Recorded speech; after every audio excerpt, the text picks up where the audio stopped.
Mais là où j'ai pas trop peur, c'est que, bon, déjà en France, on est un pays où les gens regardent beaucoup, beaucoup, beaucoup en version française, ce qui n'est pas le cas dans tous les pays. Donc les gens, il y a des gens qui effectivement sont attachés aux voix françaises parce qu'ils connaissent Julia Roberts, ils connaissent que la voix de Céline Montserrat, en fait, ils connaissent pas la vraie voix de Julia Roberts. Donc tout d'un coup, si on leur cale la vraie voix de Julia Roberts en français, ils vont être perturbés finalement. Enfin, voilà. Et aussi parce que je me souviens que quand j'étais plus petite, on me disait que 20 ans plus tard, les voitures, elles voleraient. On me disait aussi quand j'ai commencé à être comédienne, ah, mais dans quelques années, il n'y aura plus que des hologrammes.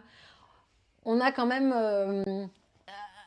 On est aussi souvent dans un truc où on s'angoisse. Alors là, c'est vraiment à juste titre, hein, parce que l'IA, c'est quand même une vraie menace, et pas seulement sur notre métier, c'est une vraie menace en général. Mais j'ai tendance à me dire, pour l'instant, temporisons. Et ce qui fait la force d'un comédien, enfin d'une voix doublée, c'est aussi justement toutes les failles, tous les accidents de voix, toutes ces choses-là. Et finalement, l'IA, elle peut pas faire ça. Ça va être effectivement une imitation parfaite de la vraie voix de l'actrice, mais il n'y aura plus. Est-ce qu'ils vont savoir garder les failles de l'actrice si on garde sa vraie voix?